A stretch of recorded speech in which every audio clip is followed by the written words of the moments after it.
When you think of hydraulic system maintenance, what's the first thing that comes to mind? Most likely it's replacing filters, servicing reservoirs, or changing components.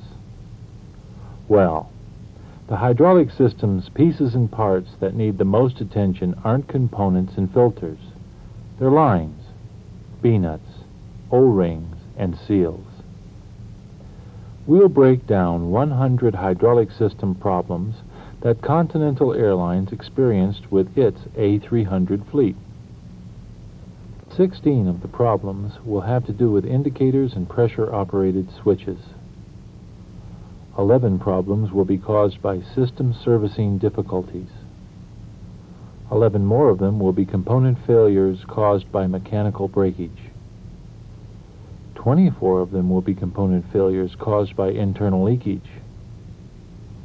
The remaining 48 problems are because of leaking hydraulic tubes, B-nuts, O-ring packings, and other types of seals.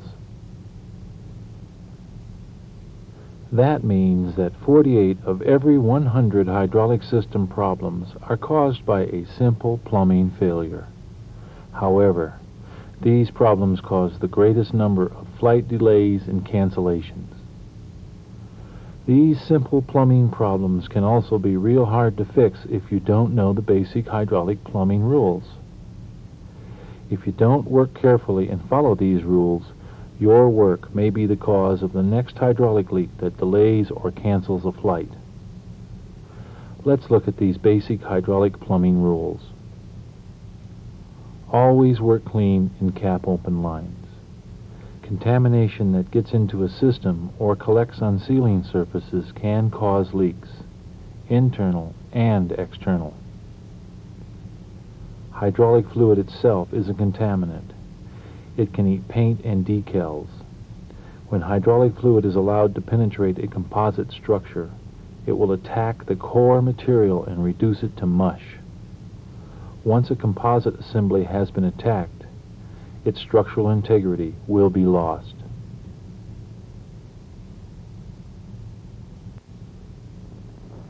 To avoid damage caused by twisting, tearing, and chipping, always lubricate O-ring packings, seals, backup rings, and fitting threads with hydraulic fluid before assembly. When assembling hydraulic system fittings, be sure that seals and backup rings are properly positioned before torquing the connection. When installing an elbow fitting into a component, be sure that all the threads are completely screwed into the boss. This is to make sure that the O-ring packing rides in the undercut and not on the threads. To prevent an elbow fitting from turning while its lock nut is being torqued, hold it with a second wrench. To make a stress-free installation, be sure that all elbow-to-pipe connections are correctly aligned before torquing the B-nuts. Do not use pointed, sharp-edged, or steel tools to remove or install O-ring packing, backup rings, and seals. Damage may occur.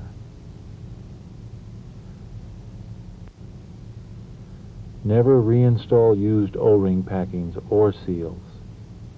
Once they've been compressed, they will never regain their original shape again. It's okay to reinstall backup rings and washers again if you are sure that they have not been damaged. Remember this: if you have any doubt, always install new ones. Before torquing a B-nut, be sure that the tube fits squarely into the fitting. Never force or bend a tube to make it fit. Metal tubes don't stretch. If a piece seems shorter upon reinstallation or after a component change, something is wrong. Stop, think, and investigate the problem before you proceed. Make sure that tubes are not forced into clamps or line blocks. A stressed installation will lead to a cracked tube at the nearest fitting or B-nut, and you can bet it won't be long before it happens. If clamps or line blocks are removed so a tube or component can be replaced, be sure that they are reinstalled again. Tubes that are not properly supported will vibrate. Vibration is the greatest enemy of a hydraulic system. It causes tubes to crack and connections at fittings to loosen up and leak. When repairs are finished, always bleed the system and leak check your work. We, the mechanics, have control of torquing. The lack of proper torquing is the single greatest cause of leaks. Those calibrated elbows are notorious for being out of calibration. Use a torque wrench. All right, that's the basic rules. They can keep you out of trouble. AIRBUS has a booklet available called Hydraulic Systems Working Practices. It contains information from the AIRBUS maintenance manual that will help you maintain leak-free hydraulic systems in your aircraft. The subjects covered are simplified schematics, general tips to prevent leaks, pipe connection torque values, and precautions to avoid line chafing. Let's take a closer look. We'll start with torquing. As we've said, when it comes to preventing hydraulic leaks, proper torquing is important. You simply can't get the correct torque without using a torque wrench. If, by chance, you get the correct torque without a torque wrench, you just got lucky, and luck has no part in our business. Every time you torque a B-nut, union, or fitting, the first thing you must ask yourself is, what kind of material is this tube made from, and what's its diameter? The material is usually steel or aluminum. When the material is steel, it will either be thin-walled stainless, it's called cress, or titanium. Aluminum is also called light alloy. With this information, the correct torque is at your fingertips. Look it up in the maintenance manual. You will always find it in Chapter 20, Section 23, Subsection 12.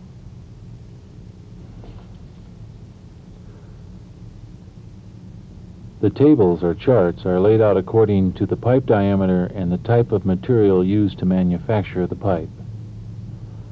Okay, you've got the right torque value. Back at the airplane, you discover that you can't reach the B-nut with just a torque wrench and crow's foot. You need an extension. When you add the extension, the lever length changes. That's the distance between the center of the handle and the center of the crow's foot. That means your torque value must also change because of the increased leverage. Do you remember the formula T2 equals T1 times A over A plus B? With it, you can compute the new torque. Let's do an example problem using the formula. Our tubing diameter is 9.52 millimeters, and it's made from aluminum, light alloy.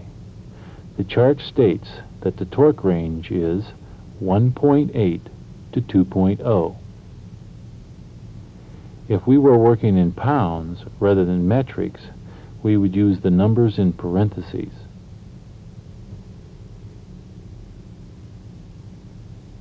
Okay, T1 is the required torque at the union.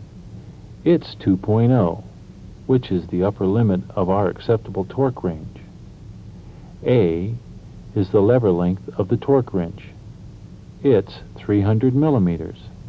B is the lever length of the extension. It's 100 millimeters. Now it's only simple math. 2.0 times 300 millimeters equals 600. 300 millimeters plus 100 millimeters equals 400. 600 divided by 400 equals 1.5. So, T2, torque reading at the wrench dial equals 1.5, our new value.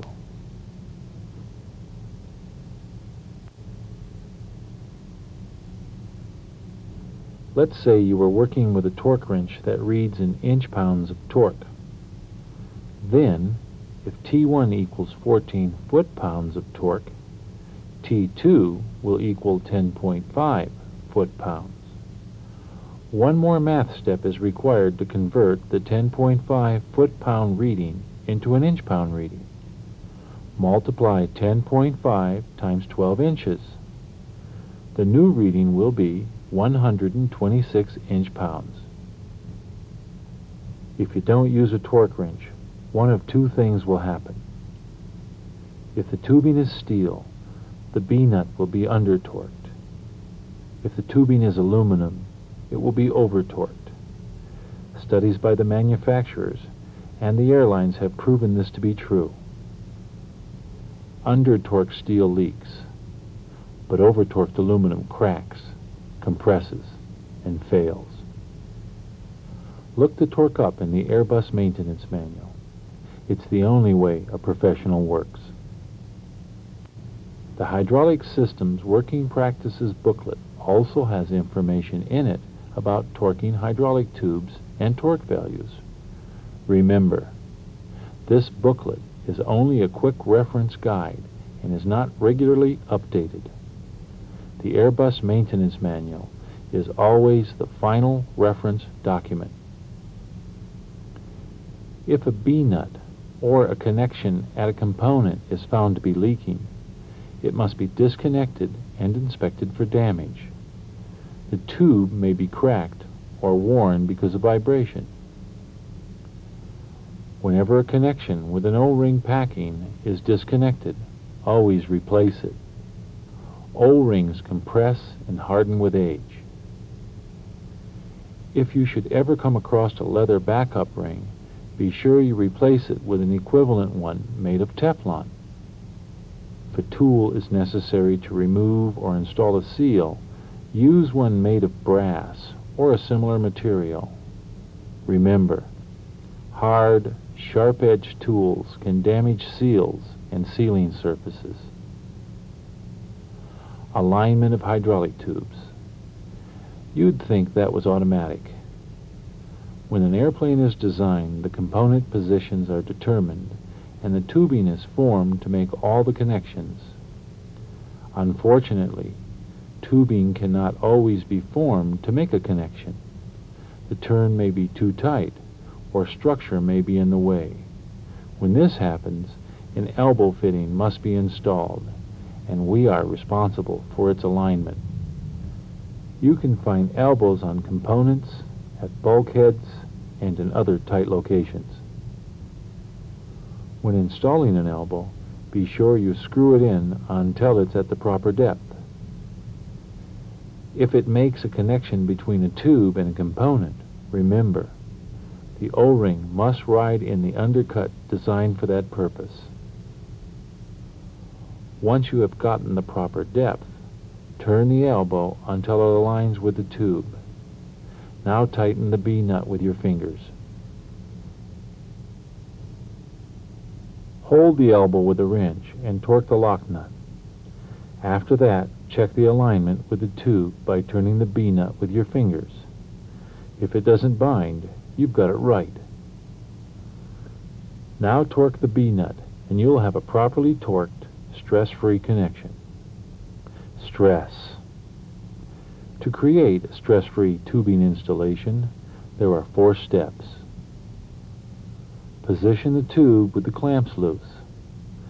This allows the tube and the fitting to align with each other.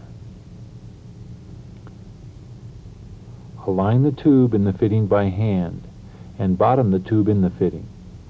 Remember to smear the threads with hydraulic fluid. Hold the tube in alignment and tighten the B-nut by hand until it contacts the sleeve shoulder. If you can't screw the B-nut down by hand, it's not properly aligned. Now, torque the B-nut to the proper torque as shown in Chapter 20 of the AIRBUS Maintenance Manual. Remember to hold the union with a wrench while you torque the B-nut. One last thought about stress. If a B-nut is used to stretch the tubing, the connection will not be stress-free. Now we know that tubing can't really stretch, so the stress will most likely cause a leak or a blowout. Always be on the lookout for the risk of chafing. If it looks like a hydraulic tube could come into contact with structure or another hydraulic tube, use nylon ties and flexible blocks and tie straps to hold the tubing in its correct position. Be careful and don't add stress to the hydraulic tube that's being tied down. Chapter 20, Section 23, Subsection 14 of the AIRBUS Maintenance Manual explains the correct way to use nylon ties, flexible blocks, and tie wrap straps. Their use is also covered in the Hydraulic Systems Working Practices booklet in Section 4, Precautions to Avoid Line Chafing. After working on a hydraulic system, the reconnected tubes and fittings must be leak checked. Before actually doing the check, the work area must be clean and dry. If you find a leak, depressurize the system. Disconnect the tube and inspect the connection for damage. After the inspection is completed, torque the connection to the correct torque value. When the work is finished, the system must be bled. Any time a tube is disconnected, fluid is lost and air replaces it. A300 hydraulic systems are a closed-loop design. The fluid leaves the reservoir, carries the hydraulic energy to the components that do the work, and then returns to the reservoir. The system, through normal operation, will bleed itself. The only components on the aircraft that will not self-bleed are the brakes. Good maintenance practices tell us to accelerate the bleeding process and remove any trapped air before the airplane flies. To complete the process, you power up the system's pumps, electric or engine-driven, and operate that part of the system that was worked on. The trapped air will move to the reservoir and be vented overboard. Be sure to check the reservoir fluid level after the hydraulic system is bled. It may need to be serviced. All right, that's it. But I want to say one more time that it's important to use a torque wrench and to look up the correct torque value in Chapter 20 of the AIRBUS Maintenance Manual. Work smart. Be smart. You're a professional.